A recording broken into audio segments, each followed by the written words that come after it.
Hello दोस्तों, Manisha review पर एक बार फिर से आप सबका बहुत बहुत स्वागत है। मैं हूं आपकी अपनी मनीषा और आज मैं आपके लिए एक ऐसी कहानी की परतें खोलने वाली हूं जिसे सुनकर आपके होश उड़ जाएंगे, आपके दिल की धड़कनें तेज हो जाएंगी और आप कहेंगे, अरे वाह, क्या ट्विस्ट आया है। जी हाँ दोस्तों, मैं बात कर रही हूँ आपके और हमारे चहेते शो झनक की। पिछले कुछ समय से झनक में जो कुछ भी चल रहा था उसने हम सबको एक इमोशनल रोलर कोस्टर राइड पर बिठा दिया था, है ना। जनक की जिंदगी में इतने उतार चढ़ाव आए, इतनी मुश्किलें आईं कि हम सब यही सोच रहे थे कि आखिर इस बेचारी लड़की के साथ ऐसा क्यों हो रहा है। लेकिन दोस्तों, कहते हैं ना, हर अंधेरी रात के बाद एक सुनहरी सुबह आती है और झनक की जिंदगी में भी अब वही सुनहरी सुबह आने वाली है। आपने प्रोमो तो देखा ही होगा। क्या धमाकेदार प्रोमो था वो। उसे देखकर ही हमारी उत्सुकता 7वें आसमान पर पहुंच गई थी। वो पुरानी सहमी हुई डरी हुई झनक जो हमेशा आंचल में आंसू छुपाती थी, अब वो अतीत का हिस्सा बन चुकी है। अब हम एक ऐसी झनक से मिलने वाले हैं जो अपने सपनों को पंख देगी, जो अपनी जिंदगी अपनी शर्तों पर जिएगी और हर उस शख्स को करारा जवाब देगी जिसने उसे कमजोर समझा था। आज हम झनक के 1 साल के लीप के बाद की कहानी को इतने विस्तार से जानेंगे, इतनी गहराई से समझेंगे कि आपके सारे सवालों के जवाब मिल जाएंगे। हम बात करेंगे झनक के नए लुक की, उसके नए शहर की, उसके नए हीरो की और सबसे बढ़कर उस बड़े ऑपरेशन की जिसने अर्शी और अदिति के होश उड़ा दिए हैं। यकीन मानिए दोस्तों, ये वीडियो आपके लिए फुल ऑन एंटरटेनमेंट का डोज होने वाला है। तो अपनी कुर्सी की पेटी कस लीजिए और मेरे साथ इस सफर पर निकलने के लिए तैयार हो जाइए। पॉज। दोस्तों, लीप से पहले की कहानी के जख्म तो हम सबके दिलों में अभी भी ताज़ा हैं, है ना। याद है आपको वो झनक जिसने अपनी माँ नूतन की आंखों का सपना अपनी आंखों में बसाया था। एक सपना डॉक्टर बनने का, लोगों की सेवा करने का, अपनी माँ को वो सम्मान दिलाने का जो उन्हें कभी नहीं मिला। लेकिन किस्मत ने उसे ऐसे घर में लाकर पटक दिया जो उसके लिए किसी नर्क से कम नहीं था। अर्शी और उसके परिवार वालों ने, खासकर तेजा ने, झनक की रूह को कुचलने में कोई कसर नहीं छोड़ी थी। वो सिर्फ एक नौकरानी नहीं थी, वो उनके अहंकार को संतुष्ट करने का एक जरिया बन गई थी। हर पल उसे ताने मिलते थे, ये अनाथ आश्रम से आई हुई लड़की क्या डॉक्टर बनेगी। हर पल उसे उसकी औकात याद दिलाई जाती थी। उसके स्वाभिमान को हर रोज तार तार किया जाता था। सोचिए दोस्तों, कितनी मुश्किल थी उसकी जिंदगी। Slightly serious tone. और अनिरुद्ध अनिरुद्ध की मोहब्बत के माइक्रोस्कोपिक विश्लेषण से पता चलता है कि वो एक शक्तिशाली आशिक बनने के बजाय एक मजबूर और असमर्थ प्रेमी बन गया। वो जानता था कि झनक सही है, लेकिन अर्शी के सामने और अपने परिवार के झूठे सम्मान के सामने उसकी आवाज हमेशा एक दबी हुई सिसकी बनकर रह जाती थी। वो कई बार कोशिश करता, लेकिन उसकी कोशिशें अधूरी रह जाती थी। वो चाहकर भी झनक का वो मजबूत सहारा नहीं बन पाया जिसकी झनक को उस अंधेरे में सबसे ज्यादा जरूरत थी। वो एक ऐसा किनारा था जो लहरों में फंसी नाव को देख तो रहा था, पर उसे बचाने के लिए खुद को लहरों के हवाले करने की हिम्मत नहीं जुटा पाया। दोस्तों, कभी कभी प्यार भी मजबूरियों के आगे इतना लाचार हो जाता है कि हम बस देखते रह जाते हैं, कुछ कर नहीं पाते। अनिरुद्ध के साथ भी कुछ ऐसा ही हुआ। वो झनक से प्यार तो करता था, लेकिन उस प्यार में वो ताकत नहीं थी कि वो झनक को हर मुश्किल से बाहर निकाल सके। Enthusiastic tone. और अर्शी की जलन और असुरक्षा ने उसे अंधा बना दिया था। वो झनक को अनिरुद्ध के आसपास भी बर्दाश्त नहीं कर सकती थी। उसने झनक की किताबों को उसकी आंखों के सामने फाड़ दिया। सोचिए दोस्तों, किसी के सपनों को इस तरह से पैरों तले रौंद देना कितना दर्दनाक होता है। उसने उसकी पढ़ाई को एक गुनाह की तरह पेश किया। अर्शी ने साफ साफ कह दिया था कि वो झनक को डॉक्टर बनने का सपना कभी पूरा नहीं करने देगी, क्योंकि उसे लगता था कि झनक की कामयाबी उसके और अनिरुद्ध के रिश्ते की बर्बादी की निशानी होगी। क्या कमाल की सोच थी ना, किसी की खुशी में अपनी बर्बादी देखना। ये सिर्फ अर्शी जैसा इंसान ही कर सकता है। और जब घर में बदतमीजी, बेइज्जती और जुल्म की सारी हदें पार हो गईं, जब अनिरुद्ध ने भी एक बार फिर उसे अकेला छोड़ दिया, तब झनक के सब्र का बांध एक सैलाब की तरह टूट गया। उसे एक पल में ये एहसास हो गया कि इन लोगों के बीच रहकर, इस घुटन भरे माहौल में रहकर वो घुट घुट कर मर तो सकती है, लेकिन जी नहीं सकती, अपनी माँ का सपना पूरा नहीं कर सकती। और उसी पल झनक ने एक ऐसा फैसला लिया जिसने सबकी जिंदगी की दिशा ही बदल दी।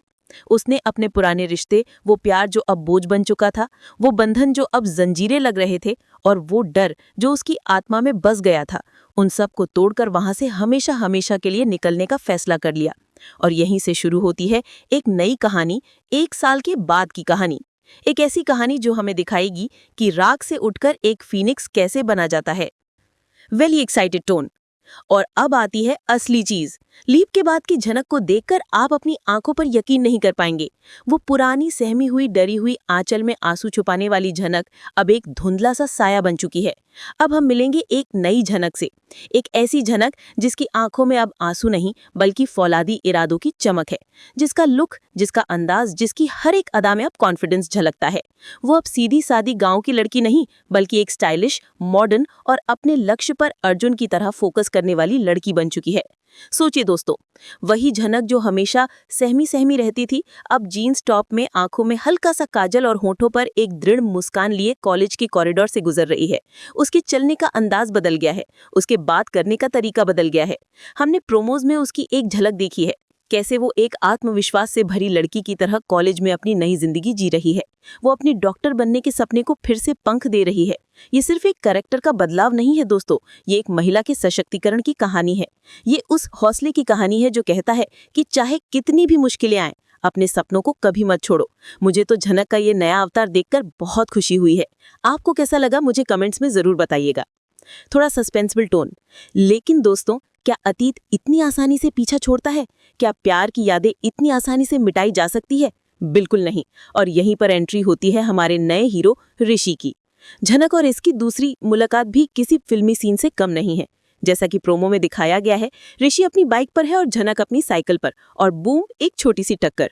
ऋषि एक शरीफ इंसान की तरह अपनी गलती मानता है, माफी मांगता है और हर जाने के तौर पर पैसे भी ऑफर करता है। लेकिन यहीं पर हमें नई झनक का टशन देखने को मिलता है। वो पैसे लेने से साफ इनकार कर देती है और कहती है कि मैं एक पुलिस वाले के ही खिलाफ पुलिस कंप्लेंट करूंगी।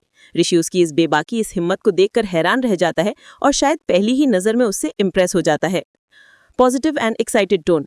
दोस्तों, ये ऋषि का किरदार सिर्फ झनक का लव इंटरेस्ट नहीं बनेगा, बल्कि वो उसका दोस्त, उसका गाइड और उसका सबसे बड़ा सपोर्ट सिस्टम बनेगा। वो झनक की टूटी हुई हिम्मत को जोड़ेगा, उसके सपनों पर विश्वास करेगा और उसे वो इज्जत और सहारा देगा जो उसे अनिरुद्ध से कभी नहीं मिला। ये एक ऐसी फ्रेश जोड़ी होगी, एक ऐसी लव स्टोरी की शुरुआत होगी जिसमें प्यार के साथ साथ सम्मान भी होगा। और मुझे लगता है कि झनक को ऐसे ही किसी पार्टनर की जरूरत है जो उसे समझे, उसे सपोर्ट करे और उसके सपनों को अपना सपना माने। क्या आप भी टीम ऋषि में हैं? मुझे तो इस जोड़ी की केमिस्ट्री देखने का बेसब्री से इंतजार है। सस्पेंसिबल टोन बैक। लेकिन क्या ये लव स्टोरी इतनी सीधी सादी होगी? बिल्कुल नहीं, क्योंकि इस कहानी का सबसे बड़ा विलेन यानी अतीत अभी भी दरवाजे पर दस्तक देने के लिए तैयार खड़ा है। अब जरा दरवाजे के उस पार चलते हैं और अनिरुद्ध का हाल जानते हैं। थोड़ा इमोशनल टोन। अनिरुद्ध की सोने के पिंजरे वाली जिंदगी, 1 साल का लंबा अरसा गुजर चुका है।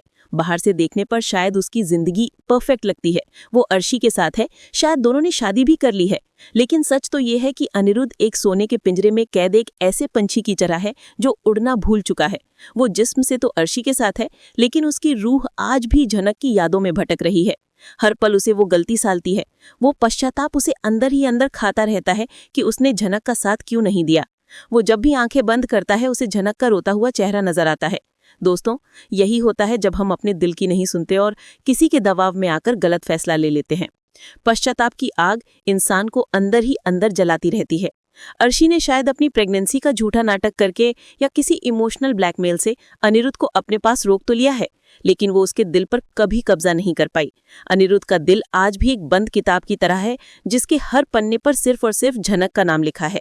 उसकी रातों की नींद और दिन का चैन, सब कुछ झनक की यादों ने छीन लिया है। और यही वजह है कि जब उसे एक झटके में पता चलता है कि झनक, जिसे वो शायद खो चुका मान बैठा था, वो जिंदा है, और ना सिर्फ जिंदा है बल्कि अपनी जिंदगी को एक नए सिरे से संवार रही है, तो उसके अंदर एक तूफान उठ खड़ा होता है। वो खुद को रोक नहीं पाता। वो सब कुछ भूलकर अर्शी के वादे, परिवार की इज्जत, हर बंधन को तोड़ने के लिए तैयार हो जाता है और पागलों की तरह झनक को ढूंढने निकल पड़ता है। और आखिरकार वो उसे कॉलेज में ढूंढ ही लेता है। High voltage drama. और दोस्तों, यहीं पर होगा कहानी का सबसे बड़ा, सबसे जबरदस्त महासंग्राम, अनिरुद्ध झनक का फेस ऑफ। सोचिए वो सीन, कॉलेज का कैंपस है, झनक अपने दोस्तों के साथ हंस बोल रही है और तभी उसके सामने आकर खड़ा हो जाता है अनिरुद्ध। वो चेहरा जो उसकी खुशियों और उसके गमों दोनों की वजह था। झनक उसे देखकर शॉक में रह जाएगी। एक पल के लिए उसका दिल थम सा जाएगा, लेकिन इस बार वो रोएगी नहीं, वो टूटेगी नहीं। उसकी आंखों में गुस्सा होगा, दर्द होगा और शिकायत होगी। अनिरुद्ध उससे अपने प्यार का इजहार करेगा, माफी मांगेगा, उसे वापस अपनी जिंदगी में आने के लिए गिड़गिड़ाएगा। लेकिन मनीषा रिव्यू का मानना है कि इस बार झनक उसे उसकी असली जगह दिखाएगी। झनक कहेगी, कहाँ थे आप अनिरुद्ध बाबू जब मुझे आपकी सबसे ज्यादा जरूरत थी? कहाँ था आपका ये प्यार जब वो लोग मेरी इज्जत को सरेआम नीलाम कर रहे थे? झनक उसे साफ साफ कह देगी कि अब वो उसकी जिंदगी का एक बंद अध्याय है जिसे वो दोबारा कभी नहीं खोलना चाहती। दोस्तों, क्या ये सीन देखने लायक होगा ना? मुझे तो अभी से ही इस सीन की कल्पना करके रोंगटे खड़े हो रहे हैं। जनक का ये नया रूप, उसका ये आत्मसम्मान हम सबके लिए एक प्रेरणा होगा। और इस ड्रामे को और भी हाई वोल्टेज बनाने के लिए वहीं पर एंट्री होगी हमारे नए हीरो ऋषि की। वो देखेगा कि कोई लड़का जनक को परेशान कर रहा है और वो एक सच्चे हीरो की तरह जनक के लिए स्टैंड लेगा। अनिरुद्ध और ऋषि की पहली ही मुलाकात में जबरदस्त टक्कर देखने को मिलेगी। एक तरफ होगा अनिरुद्ध का जुनूनी प्यार और दूसरी तरफ होगा ऋषि का सुलझा हुआ और सम्मानजनक स्वभाव। ये देखना बहुत ही दिलचस्प होगा कि इन दोनों में से कौन जनक के दिल में जगह बना पाता है। क्या अनिरुद्ध अपने पास्ट की गलतियों को सुधार पाएगा या ऋषि जनक के लिए एक नई शुरुआत बनेगा। थोड़ी शरारती टोन। और जब इतना ड्रामा चल ही रहा हो तो अर्शी कैसे पीछे रह सकती है। उसे जैसे ही भनक लगेगी वो भी तूफान की तरह कॉलेज पहुंच जाएगी और एक नया तमाशा खड़ा कर देगी। वो जनक पर कीचड़ उछालेगी, उसे घर तोड़ने वाली औरत कहेगी। अर्शी का ड्रामा तो हम सब जानते ही है ना, वो किसी भी हद तक जा सकती है